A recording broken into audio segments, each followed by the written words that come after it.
Hi, this is Brian. Welcome back to Philosopher's Notes TV. Today, another great book, The 10X Rule. The 10X Rule by Grant Cardone.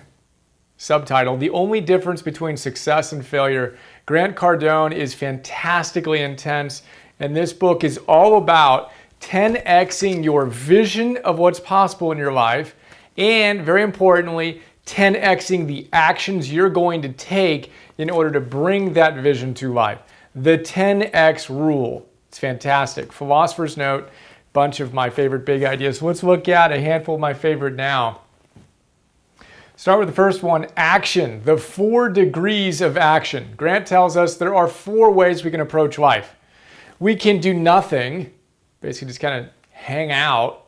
We can retreat and actively avoid doing things that need to get done.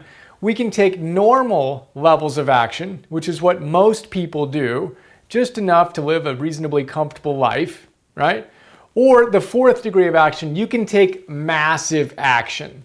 Massive action. I'm going to write that down. I don't know how many times Grant used this phrase in the book, but suffice to say it was a lot. Disciplined, consistent, persistent, massive action, followed by more disciplined, consistent, persistent, massive action, followed by more disciplined, consistent, persistent, massive action. That's the essence of this book, the action side of it anyway. So quick inventory, where do you show up? Are you doing nothing? Are you kind of retreating from life? Are you doing just enough to get by normal activity levels, right? Or just enough to get a little bit better? Or are you taking massive action? If you want to create extraordinary things in your life, you need to take massive action. Not particularly complicated. That's our 4 degrees of action. We want to 10x by taking massive. Second one is goals. Grant tells us, how often do you write down your goals? He asks, how often do you write down your goals? For most people, if they write them down at all, it's once a year. New Year's resolutions, I'm going to write down my goals. Grant says anything that's important in your life, you need to ask the goal more than once a year. He says you need to ask daily, what's important to me? Write down your goals daily and stretch yourself. Go beyond what you think you can currently do and push yourself. Those are the goals you're going to want to come back to on a day in and day out basis that really fire you up. And he asks a great question. He says, are your goals, when you do your inventory of your goals, right? In the note, I've got a space for you to write down. Okay, these are my goals, right? This is what I'm excited about in my life. And he says, okay, are your goals equal to your potential? Are your goals equal to your potential? That's a really, really, really powerful question. Are your goals equal to your potential? If that doesn't increase your pulse rate a little bit when you think about, wow, what am I really capable of? What can I do? What can I achieve? That's how we want to operate in our lives, right? And find the baby steps and the massive action that helps us connect from that big, big vision to where we are today and enjoying the process and all that good stuff. But keep that in mind. Reflect on your goals, stretch yourself, do your goals match your potential? Third big idea here, obsession. Obsession. Being super focused on something. Do you think that that is a disease? Is that a disease or is it a gift? Important distinction. How do you view obsession? Do you view it as a disease? Something's wrong with that guy. He's obsessed about whatever, optimizing his life or building a business he's proud of or having a family that really resonates and helps him serve and actualize. Do you see obsession as a disease or as a gift? Are you willing to turn up the energy in your life and move out of the first 3 degrees of action here and be abnormal? Most people, to be normal is to do what most people do. To be abnormal is to say, look, I'm going to go all in on this. And it's not just Grant Cardone and his intensity who tells us we need to be willing to go all in and be willing to obsess on things. Joseph Campbell, the mythology guru who talks about the hero's journey, in one of his books, A Joseph Campbell Companion, he quotes Ramakrishna, who says, do not approach enlightenment unless you approach it like a man whose hair is on fire seeks a pond. Well, if your hair is on fire, how are you approaching a pond? With some intensity, with some obsession to get from where you are to that point. You're going to do whatever it takes to get to the pond, to put out the fire on your head. We need to approach life with the same level of intensity. We want to ground it in our fundamentals so we're sustainable, but we need to have that intensity. In the note, I talk about another idea. We talk a lot about activation energy. The difference between 400 degrees and 451 degrees Fahrenheit. You probably know that at 451 degrees, you can create fire. Paper will catch on fire. A guy named Michael Larden, who wrote a book about being in the zone, one of the world's leading sports psychologists, peak performance experts, he says the difference between good and great is tiny. It's tiny. But that 1 degree between 450 degrees and 451, nothing happens at 450 degrees. You can be freezing, lost in the forest, and if you rub sticks hard enough together to try to catch fire, to set paper on fire, and you get it all the way up to 450 degrees, that won't do the trick. You've got to be willing to get it all the way up to 451.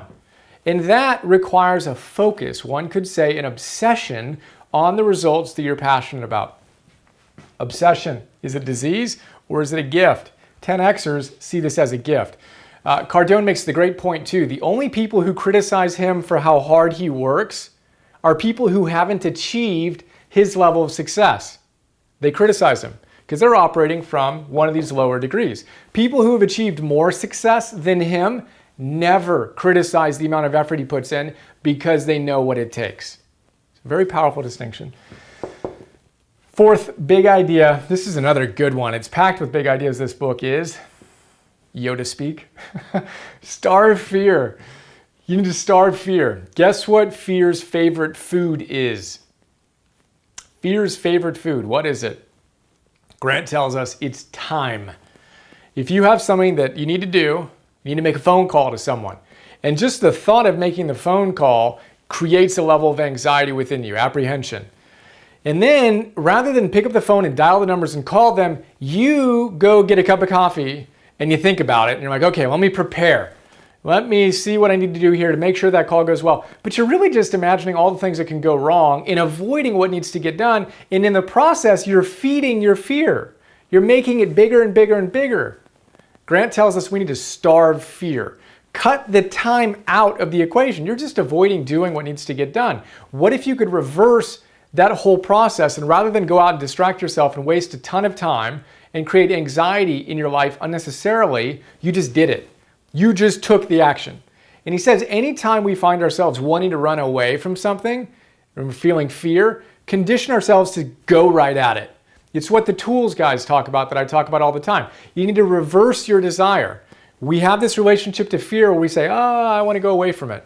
But our potential exists on the other side of fear. Outside of our comfort zone is where our potential is. So fear can become a signal for our potential. We need to run right at it rather than run away from it. So starve fear by removing time from the equation. Huge idea. And then the fifth one is another great idea, smoky. So Grant tells us about the fable, the tortoise and the hare. Tortoise and the hare, right? So the tortoise wins the race, and the fable's message is that slow and steady wins the race, right? The hare, the rabbit, runs ahead, goes nuts, super intense, and then he kind of burns himself out. Whereas the tortoise started slow, but just kind of plods along, and eventually he wins. He says, okay, well, whatever. But there's a third alternative. What if you could create this creature that can both start strong and sustain itself over the long run? He says, if that creature existed, it would smoke both of those other two competitors, and the fable would not be called the tortoise and the hare, it would be called smoked. So good. So let's say the creature's name is Smokey. The creature that has both the speed of the hare and the diligence and the persistence of the tortoise, that's what we want to be. And the way to do that, to create the engine where you can be both intense, sustainably, is our fundamentals. Very simple. Your exercise, your nutrition, your rest. Are you honoring those? Your digital sunsets, getting aligned with the circadian rhythms. You're not the hare that gets excited about an idea and then stays up 2 nights straight and then crashes. You're the individual who says, look, I'm fired up about this idea. I've done that in the past. I want to be smoky. I want to be intense, but I also want to be thinking long term so I can consistently show up with this level of intensity. You turn off your electronics when the sun goes down or whenever. You get a good night of sleep. You leave a little bit in the tank for the next day and you show up and you have another great day. That's the basic idea of how we can integrate speed and intensity with long-term endurance. Think smoky, smoking, the tortoise and the hare. Starve your fear, take action, do what needs to get done. Reverse your desire, move straight at that which freaks you out. Be obsessed about what's important to you. Be obsessed about having a great relationship with your spouse and with your kids and with your colleagues and creating a life you're proud of as you set goals that are equal to your potential. Are the goals you're setting for yourself in every domain of your life equal to your potential? That's a really, really, really powerful question. And remember our 4 degrees of action. Don't stand still and do nothing. Don't retreat and don't take normal action. Take massive action. All caps, exclamation point, and in the process, 10x. There you go. What was the idea that jumped out at you? Think about that. Think about how you can apply it to your life. This isn't about theory. This is about taking ideas and actually living them consistently day in and day out. I hope you enjoyed. I look forward to sharing more soon. And if you haven't checked out the membership program yet, get on it. If you like these videos, I do a ton more, like way more than what you see here. I'll put a link where you can click on that, and I would love to welcome you there and honored to be a part of your life. Let's optimize, let's actualize. Have another awesome day. See you. Hi, this is Brian. I hope you enjoyed that PNTV episode. A lot of people don't know all the stuff I do beyond these free videos I share on YouTube, so I thought I'd do a quick video to give you an overview of our membership program that you can get access to and get a ton of other stuff. So here's a quick look. $10 a month, join the Optimal Living membership program. You get instant access to 250 philosopher's notes on some of the best optimal living books out there. Old school classics, positive psychology, modern stuff, mindfulness, peak performance, purpose, neuroscience, wealth, etc. And what you may not know is that in addition to the PNTV episodes, I create PDFs on all of these great books. So 6-page PDFs. Let's take a look at one of them. Joseph Campbell. You want to figure out how to live your hero's journey? Well, this is a great place to start. I basically pull out my favorite big ideas, riff on them, connect them to other books and other ideas, and help you apply this wisdom to your life today. That's what the PDF looks like. Again, we have 250 of these on all these different great books. And then I record those PDFs as an MP3. So you can listen to that MP3 while you're on a walk or working out or doing some errands or whatever. That is Philosopher's Notes. A lot going on there. And then in addition to Philosopher's Notes, you get access to Optimal Living classes, Optimal Living 101. Idea here is that all those great teachers come back to the same big ideas again and again and again. I distill those ideas into classes. Super practical, fun, inspiring classes ranging from Habits 101, Confidence 101, Getting Stuff Done 101, Meditation 101. Instant access to all those classes. And then future classes include Relationships 101, Energy 101, Purpose 101, Business, Goals, etc. Those are our full-length classes. And then I create micro classes, 2 to 3 to 5 minute little bursts of wisdom on my favorite great ideas from these great books across the domains that you want to optimize in your life. So we have dozens of these so far. I create 50 new micro classes every month and 10 new Philosopher's Notes every month for $10 a month.